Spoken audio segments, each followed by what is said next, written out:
പ്രശസ്ത പരിസ്ഥിതി പ്രവർത്തകനും കണ്ണൂർ സ്വദേശിയും ഈയിടെ അന്തരിച്ച കല്ലേൻ പൊക്കുടൻ അദ്ദേഹത്തിൻ്റെ കറുപ്പ്, ചുവപ്പ്, പച്ച എന്ന പരിസ്ഥിതി ദർശന പുസ്തകത്തിൽ ഇപ്രകാരം എഴുതിയിട്ടുള്ളത് ശ്രദ്ധേയമാണ്.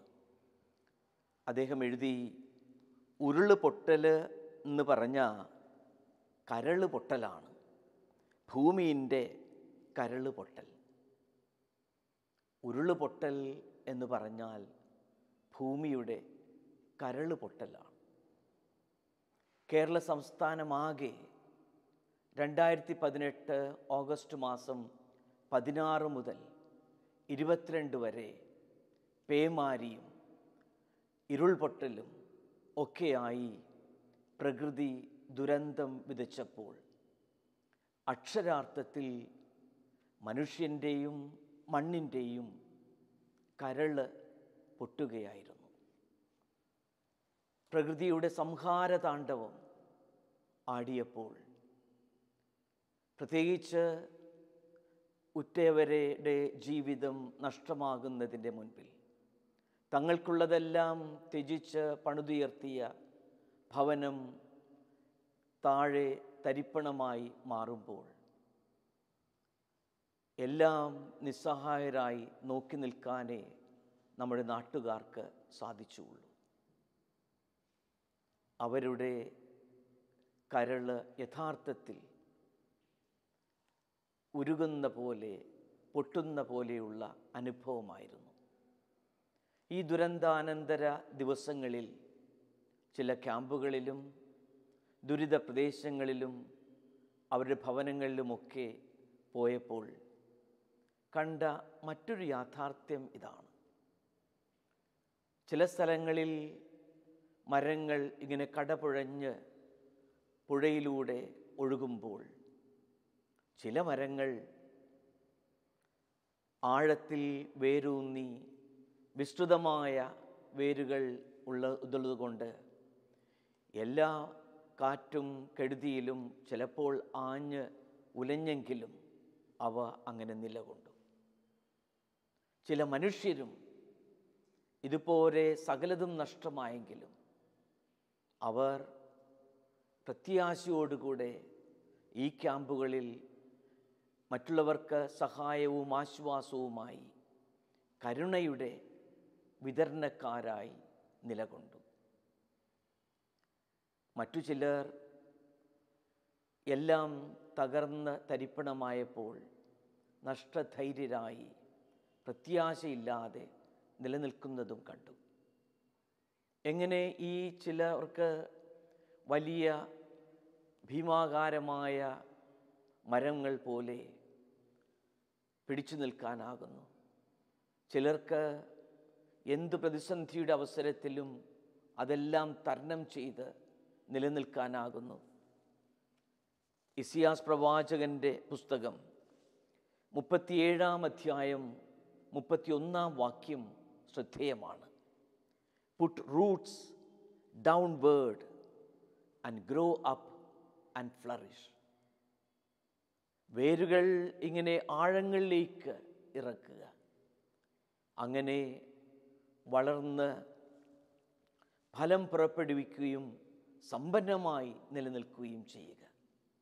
പുട്ട് റൂട്ട്സ് ഡൗൺവേർഡ്, ആഴങ്ങളിലേക്ക് വേരുകൾ ഇറക്കുക, അങ്ങനെ വളർന്ന് പന്തലിച്ച് ഫലദായകമായ വൃക്ഷം പോലെ ആയിത്തീരുക. അങ്ങനെയുള്ള വ്യക്തികൾക്കാണ് ഏതൊരു പ്രതിസന്ധി വരട്ടെ, പ്രയാസങ്ങളും പ്രകൃതി ദുരന്തങ്ങളുടെയും നടുവിലും അവർക്ക് പിടിച്ചു നിൽക്കാനാകുക.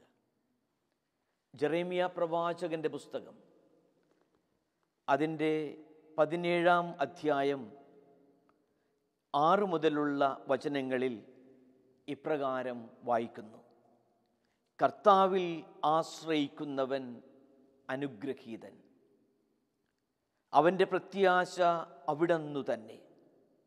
അവൻ ആറ്റുതീരത്തെ മരം പോലെയാണ്. അത് വെള്ളത്തിലേക്ക് വേരൂന്നിയിരിക്കുന്നു. അത് വേനൽക്കാലത്തെ ഭയപ്പെടുന്നില്ല. അതിൻ്റെ ഇലകളെന്നും പച്ചയാണ്. വരൾച്ചയുടെ കാലത്തും അതിന് ഉത്കണ്ഠയില്ല. അത് ഫലം നൽകിക്കൊണ്ടേയിരിക്കും. അങ്ങനെ ആറ്റുതീരത്ത് നട്ട വൃക്ഷങ്ങൾ പോലെ ആകുമ്പോൾ ഏതൊരു പ്രതിസന്ധിയുടെ അവസരത്തിലും, വരൾച്ചയുടെയും വേനലിൻ്റെയും ദിനങ്ങളിലും എന്നും ഹരിതാഭയായി, ഹരിതശോഭയിൽ നിലനിൽക്കാനാകും. അതിന് ഒരു ഭയപ്പാടുമില്ല. കാരണം അത് സ്വച്ഛന്തമായി ഒഴുകുന്ന ആ അരുവിയുടെ തീരത്തിലേക്ക്, വെള്ളത്തിലേക്ക് വേരൂന്നിയിരിക്കുന്നു. അതിൻ്റെ ഇലകളെന്നും പച്ചയായി നിലകൊള്ളും. അതിനെന്നും ഫലം നൽകാനാകും. ഇങ്ങനെയുള്ള ഒരു ജീവിത ശൈലിയാണ്, ഒരു ആധ്യാത്മികതയാണ് മനുഷ്യന് അത്യന്താപേക്ഷിതമായത്. പ്രതിസന്ധികൾ വരാം, പ്രയാസങ്ങളും പ്രക്ഷുബ്ധമായ അവസ്ഥകളും വന്നു ചേരാം. പക്ഷേ വേരുകൾ ആറ്റിലേക്ക് ആഴ്ന്നിറങ്ങിയിരിക്കുന്ന വൃക്ഷങ്ങൾ പോലെ അവ എന്നും ഹരിതശോഭയിൽ നിലനിൽക്കാനാകും എന്ന് പറഞ്ഞ് ഇപ്രകാരമുള്ള ദുരന്തങ്ങളുടെ അവസരത്തിൽ പ്രയാസമായ പ്രതിസന്ധികളിലായവർ നിരാശപ്പെടേണ്ടതില്ല. ഇത് നമ്മുടെ ജീവിതം കൂടുതൽ എങ്ങനെ ഈ പ്രതിസന്ധികളുടെ ഘട്ടത്തിലും ദൈവത്തിൽ ആശ്രയിച്ച് മുന്നോട്ട് പോകാനാകും എന്നുള്ള ഒരു വിചിന്തനം അല്ലേ.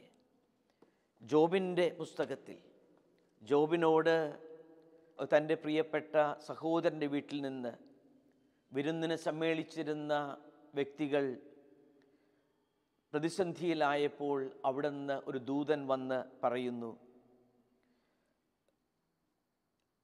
അവർ വന്ന് വേലക്കാരെ വാളിനിരയാക്കി അവരെ അപഹരിച്ചു കൊണ്ടുപോയി. ഞാൻ മാത്രമാണ് അങ്ങയോട് വിവരം പറയുവാൻ രക്ഷപ്പെട്ടിട്ടുള്ളത്. അങ്ങനെ ഓരോ ദൂതന്മാർ വന്ന് തൻ്റെ സഹോദരന്മാർക്കും മക്കൾക്കും സംഭവിച്ച ദുരന്തങ്ങളുടെ കഥകൾ പറയുവാൻ കടന്നു വരുന്നു. മറ്റൊരാൾ വന്ന് പറഞ്ഞു, പെട്ടെന്ന് മരുഭൂമിയിൽ നിന്ന് വീശിയ കൊടുങ്കാറ്റ് വീടിൻ്റെ 4 മൂലയ്ക്കും അടിച്ചു. അത് തകർന്ന് അവരെല്ലാവരും മരിച്ചുപോയി. ഈ വാർത്ത അറിയിക്കുവാൻ ഞാൻ മാത്രം അവശേഷിച്ചു. അങ്ങനെയുള്ള ഈ ദുരന്തങ്ങളുടെ പട്ടിക ഈ മനുഷ്യൻ ശ്രവിക്കുമ്പോൾ അദ്ദേഹത്തിൻ്റെ പ്രതികരണം തീർച്ചയായും വിചിന്തനത്തിന് നമ്മെ സഹായിക്കുന്നു. അദ്ദേഹത്തിൻ്റെ പ്രതികരണം ഇപ്രകാരമാണ്. അയാൾ പറഞ്ഞു, അമ്മയുടെ ഉദരത്തിൽ നഗ്നനായി ഞാൻ വന്നു, നഗ്നനായി തന്നെ ഞാൻ പിൻവാങ്ങും. കർത്താവ് തന്നു, കർത്താവ് എടുത്തു, കർത്താവിൻ്റെ നാമം മഹത്വപ്പെടട്ടെ. ജോബിൻ്റെ പുസ്തകം തന്നെ 19-ാം അധ്യായം 25-ാം വാക്യത്തിൽ എഴുതിയിരിക്കുന്നതും ശ്രദ്ധേയമാണ്. എനിക്ക് ന്യായം നടത്തിത്തരുന്നവൻ ജീവിക്കുന്നെന്നും അവസാനം അവിടുന്ന് എനിക്ക് വേണ്ടി നിലകൊള്ളുമെന്നും ഞാൻ അറിയുന്നു. എൻ്റെ ചർമ്മം അഴുകി ഇല്ലാതായാലും എൻ്റെ മാംസത്തിൽ നിന്ന് ഞാൻ ദൈവത്തെ കാണും. എനിക്ക് ന്യായം നടത്തിത്തരുന്നവൻ ജീവിക്കുന്നെന്നും അവസാനം അവിടുന്ന് എനിക്ക് വേണ്ടി നിലകൊള്ളുമെന്നും ഞാൻ അറിയുന്നു. ഈ ഒരു അടിയുറച്ച ആശ്രയബോധമാണ് യഥാർത്ഥത്തിൽ മനുഷ്യനെ സഹായിക്കുന്നതും ശക്തിപ്പെടുത്തുന്നതും. മത്തായിയുടെ സുവിശേഷം 7-ാം അധ്യായം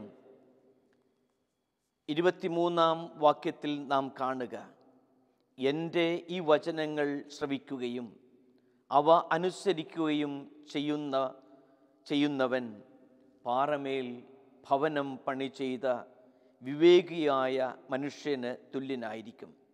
മഴ പെയ്തു, വെള്ളപ്പൊക്കമുണ്ടായി, കാറ്റൂതി, അത് ഭവനത്തിന്മേൽ ആഞ്ഞടിച്ചു, എന്നാൽ അത് വീണില്ല. അങ്ങനെ ദൈവമാകുന്ന ശക്തമായ പാറയിൽ ജീവിതം പണിതുയർത്തുന്നവർക്ക് എന്നും തങ്ങളുടെ ജീവിതത്തിൻ്റെ പ്രതിസന്ധികളുടെ അവസരങ്ങളിൽ പിടിച്ചു നിൽക്കാനാകും. അവിടുത്തെ കരുത്തും കൃപയും അനുദിന ജീവിതത്തിൽ അനുഭവിക്കാനാകും. നാം നമ്മുടെ ജീവിതം അപ്രകാരം ദൈവവചനമാകുന്ന ആ പാറയിൽ പണിതുയർത്തണമെന്ന് മാത്രം. മത്തായിയുടെ സുവിശേഷത്തിൽ തന്നെ 6-ാം അധ്യായം 25-ാം വാക്യത്തിൽ നാം വായിക്കുന്നു, എന്തു ഭക്ഷിക്കും, എന്തു പാനം ചെയ്യും എന്ന് ജീവനെക്കുറിച്ചോ, എന്തു ധരിക്കും എന്ന ശരീരത്തെക്കുറിച്ചോ നിങ്ങൾ ഉത്കണ്ഠാകുലരാകേണ്ട. ഭക്ഷണത്തേക്കാൾ ജീവനും വസ്ത്രത്തേക്കാൾ ശരീരവും ശ്രേഷ്ഠമല്ലേ? ആകാശത്തിലെ പക്ഷികളെ നോക്കുവിൻ, അവ വിതയ്ക്കുന്നില്ല, കൊയ്യുന്നില്ല, കളപ്പുരയിൽ ശേഖരിക്കുന്നുമില്ല. പിതാവായ സ്വർഗസ്ഥനായ പിതാവ് അവയെ തീറ്റിപ്പോറ്റുന്നു. അവയേക്കാൾ എത്രയോ വിലപ്പെട്ടവരാണ് നിങ്ങൾ. തീർച്ചയായും ആ പിതാവായ ദൈവത്തിൻ്റെ സാന്ത്വന സ്നേഹം, പരിപാലനയുടെ സാന്നിധ്യം നമുക്കെന്നും അനുഗ്രഹമായിരിക്കുമെന്നുള്ള ഉറപ്പ് നമുക്കുണ്ട്. ഫ്രാൻസിസ് പാപ്പ തൻ്റെ ആനന്ദിച്ച് ആഹ്ലാദിക്കുവിൻ, ഗൗദേത്തെ എത് എക്സുൾത്താത്തെ എന്ന ആ അപ്പോസ്തലിക ആഹ്വാനത്തിൽ അതിൻ്റെ 69-ാമത്തെ ഖണ്ഡികയിൽ അദ്ദേഹം തന്നെ ആയിരുന്ന ഈശോ സഭയുടെ സ്ഥാപകൻ വിശുദ്ധ ഇഗ്നേഷ്യസ് ലയോളയെ ഉദ്ധരിച്ച് പറയുന്ന ഭാഗം നമുക്ക് ഈ ഒരു വിചിന്തനത്തിൽ കൂടുതൽ അനുഗ്രഹമായി മാറും. വിശുദ്ധ ഇഗ്നേഷ്യസ് ലയോള വിശുദ്ധമായ നിസ്സംഗത അല്ലെങ്കിൽ ഹോളി ഇൻഡിഫറൻസ് എന്ന് വിളിക്കുന്നതിനോട് ഉറ്റ ബന്ധമുള്ളതാണ് ചൈതന്യപരമായ ദാരിദ്ര്യം. അത് പ്രഭാപൂർണമായ ആന്തരിക സ്വാതന്ത്ര്യത്തിലേക്ക് നമ്മെ നയിക്കും. സൃഷ്ടിക്കപ്പെട്ട സകല വസ്തുക്കളോടുമുള്ള മനോഭാവത്തിൽ നിസ്സംഗത പുലർത്താൻ നാം നമ്മെ തന്നെ പരിശീലിപ്പിക്കണം. അങ്ങനെ ഈ പ്രപഞ്ചത്തോടും നമുക്ക് ദാനമായി നൽകിയ എല്ലാറ്റിനോടും ഒരു വിശുദ്ധമായ നിസ്സംഗത, ഒരു ഹോളി ഇൻഡിഫറൻസ്, അത് കാത്തു സൂക്ഷിക്കുന്നവർക്ക് എന്ത് അവസരത്തിലും ഏതു സാഹചര്യങ്ങളിലും പിടിച്ചു നിൽക്കാനാകും. ആകുല ചിന്തയില്ലാതെ എന്നും പ്രത്യാശയിൽ, എന്നും നമ്മുടെ ജീവിതത്തെ ദൈവത്തിൻ്റെ കരങ്ങളിൽ സുരക്ഷിതമാണെന്നുള്ള ആ ഉറച്ച ബോധ്യത്തോടുകൂടെ നിലകൊള്ളാനാകും. അതുകൊണ്ടാണ് വിശുദ്ധ ഇഗ്നേഷ്യസ് ലയോള തൻ്റെ ഏറ്റവും ശ്രദ്ധേയമായ ഒരു വാക്യം ആദ് മയോരം ദെയ് ഗ്ലോറിയാം, എല്ലാം ദൈവ മഹത്വത്തിനു വേണ്ടി ചെയ്യുക. അങ്ങനെ കോണ്ടംപ്ലേഷൻ വിത്ത് ആക്ഷൻ, പ്രവർത്തനങ്ങളിൽ നിരതനാകുമ്പോഴും ദൈവത്തിൽ പരിപൂർണമായി ആശ്രയിച്ചുകൊണ്ടുള്ള ഒരു ജീവിതം എന്ന് ഇഗ്നേഷ്യസ് ലയോള തൻ്റെ അനുചരന്മാർക്ക് പറഞ്ഞു കൊടുത്തത്. ആദ് മയോരം ദെയ് ഗ്ലോറിയാം, എല്ലാം ദൈവ മഹത്വത്തിനു വേണ്ടി. അങ്ങനെ ദൈവമഹത്വത്തിനു വേണ്ടി ഉള്ള ജീവിതമാകുമ്പോൾ, ദൈവത്തിൽ അടിയുറച്ചാശ്രയിച്ച് നമ്മുടെ ജീവിതം എന്നും ആ ദൈവമാകുന്ന ശക്തമായ പാറയിൽ കെട്ടിപ്പടുക്കുമ്പോൾ എല്ലാ അവസ്ഥകളിലും അവിടുത്തെ സുരക്ഷിതത്വവും കാരുണ്യവും നമുക്ക് അനുഭവിക്കാനാകുന്നു. വിശുദ്ധ ആവിലായിലെ അമ്മ ത്രേസ്യ, അവരുടെ ശ്രദ്ധേയമായ ആ മിസ്റ്റിക് കവിതകളുണ്ട്. അതിൽ വിശുദ്ധ എഴുതുന്നത് ഇപ്രകാരമാണ്: ഗോഡ് എലോൺ സഫൈസസ്, ദൈവം മാത്രമാണ് ഏറ്റവും കരുണീയമായത്. ലെറ്റ് നത്തിങ് ട്രബിൾ യു, ഒന്നും നിന്നെ അസ്വസ്ഥതപ്പെടുത്താതിരിക്കട്ടെ.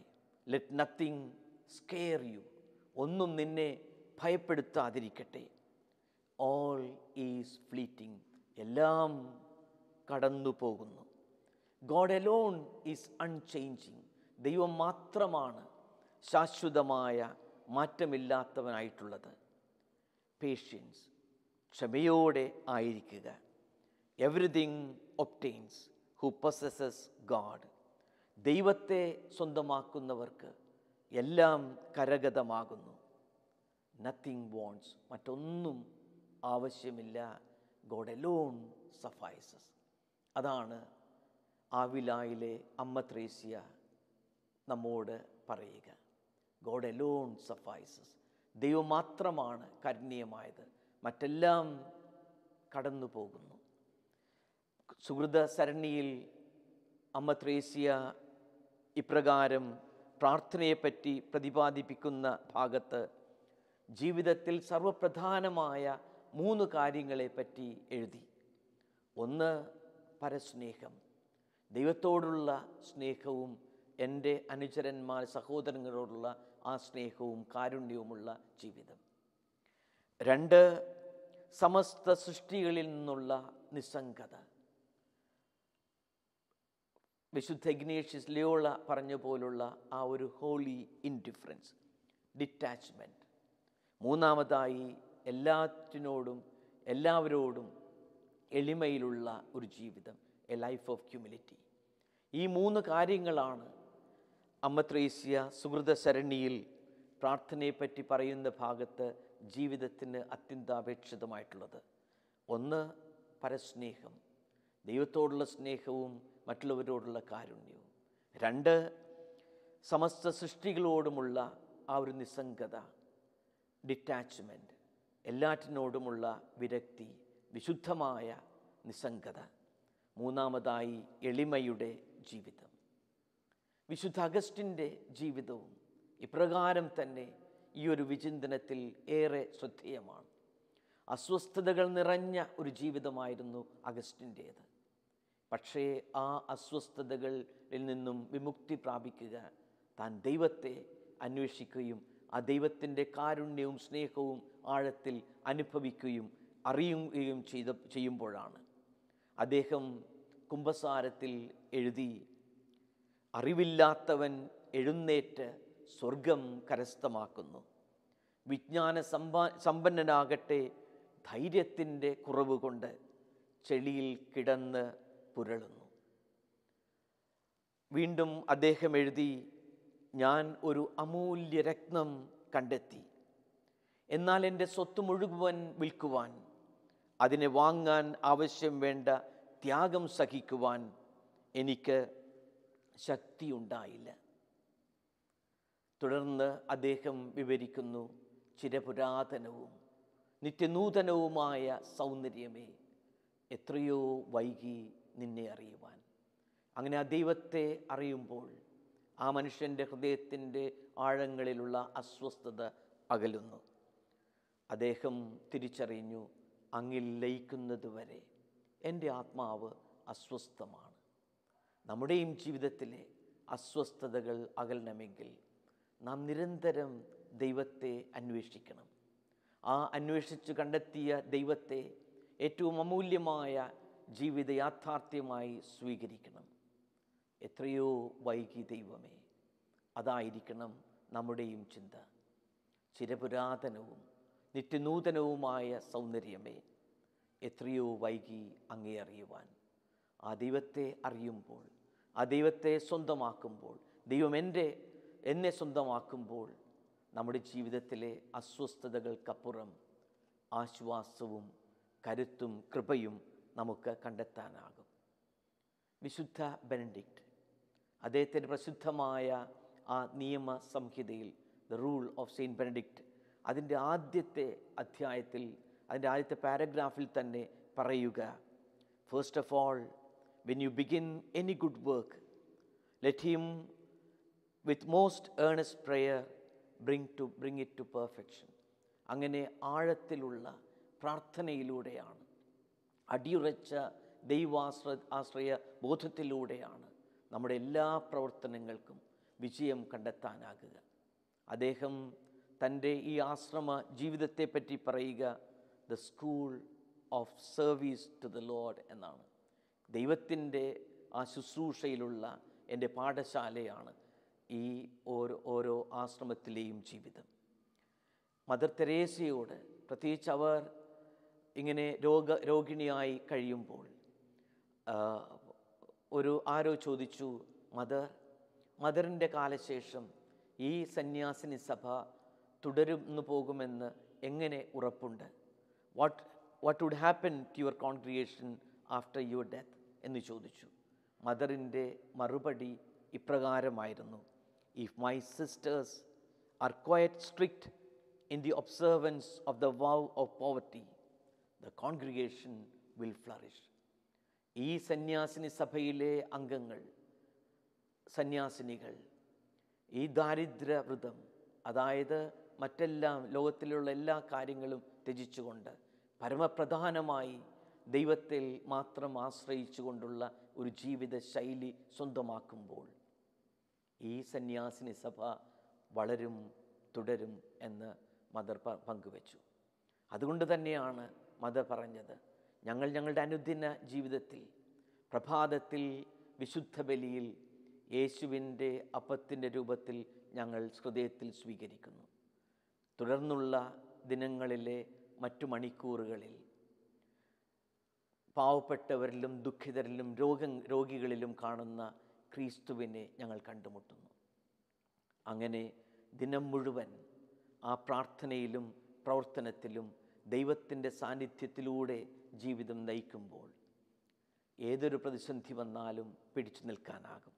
മദർ പറഞ്ഞത് ഇതാണ്: we begin our day by trying to see Christ through the bread of the Eucharist, and during the day we continue to see him hidden beneath the bodies of the poor.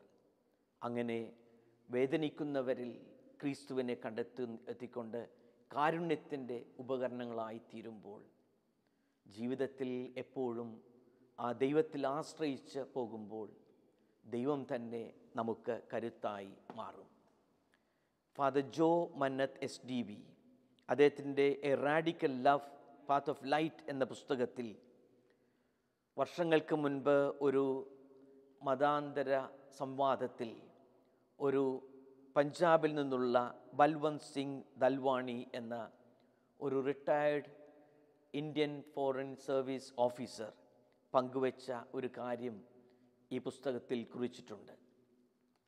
പറഞ്ഞത് ഇപ്രകാരമാണ്: ഈ ബൽവന്ത് സിംഗ് തൻ്റെ ജോലിയെല്ലാം വിരമിച്ചതിന് ശേഷം മുഴുവൻ സമയവും ഒരു കുഷ്ഠരോഗ കോളനിയിൽ അവർക്ക് ശുശ്രൂഷയായി ജീവിക്കുവാൻ തുടങ്ങി.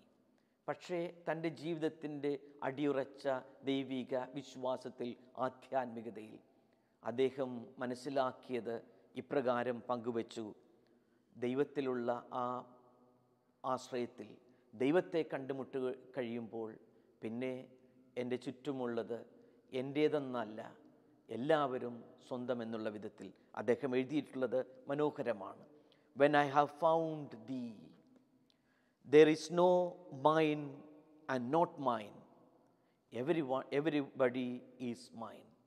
ദൈവമേ, ഞാൻ അങ്ങയെ കണ്ടുമുട്ടിക്കഴിയുമ്പോൾ പിന്നീട് എൻ്റേതെന്നില്ല, എൻ്റേതല്ലാത്തത് എന്നില്ല, എല്ലാവരും എൻ്റെ സ്വന്തം. പ്രിയമുള്ളവരെ, ജീവിതത്തിലെ പ്രതിസന്ധികളുടെ അവസരങ്ങളിൽ പരമപ്രധാനമായിട്ടുള്ളത് ഇതാണ്: ദൈവത്തിൽ അടിയുറച്ച് ആശ്രയിച്ച ഒരു ജീവിതം, ദൈവമാകുന്ന ശക്തമായ പാറയിൽ പണിതുയർത്തിയ ജീവിതം, അതോടൊപ്പം തന്നെ കാരുണ്യത്തിൻ്റെ വിതരണക്കാരായിട്ടുള്ള ഒരു ജീവിതം. ഒരു നിമിഷം നമുക്ക് പ്രാർത്ഥിക്കാം. സ്നേഹപിതാവായ ദൈവമേ, അങ്ങയുടെ നിരന്തരമായ പരിപാലന ഞങ്ങൾ അനുഭവിക്കുന്നു. അങ്ങ് ഞങ്ങളെ അങ്ങയുടെ ഉള്ളം കയ്യിൽ എന്നും താങ്ങി നടത്തുന്നു. അങ്ങയുടെ കൃപയിൽ ഞങ്ങളെ നിലനിർത്തുന്നു. പ്രതിസന്ധികളും പ്രയാസങ്ങളും ഉള്ളപ്പോൾ അങ്ങയാകുന്ന ആ അരുവിയിലേക്ക് ഞങ്ങളുടെ വേരുകൾ ആഴത്തിൽ ഇറങ്ങുവാൻ, അങ്ങനെ അങ്ങിൽ നിന്ന് അനുഗ്രഹവും ഊർജവും ഉണർവും സ്വീകരിച്ച് മറ്റുള്ളവരുടെ കാരുണ്യത്തിനായി, ശുശ്രൂഷയ്ക്കായി ഞങ്ങളുടെ ജീവിതം സമർപ്പിക്കാൻ ഞങ്ങൾക്ക് വരമേകണമേ. മറ്റെല്ലാം കടന്നു പോകും. അങ്ങ് മാത്രമാണ് ഞങ്ങൾക്ക് കരണീയമായ ഒന്ന്. അങ്ങിൽ സമർപ്പിച്ച് ജീവിതം നയിക്കാൻ ഞങ്ങൾക്ക് വരമേകണമേ. പ്രിയമുള്ളവരെ, ഗോഡ് അലോൺ സഫൈസസ്.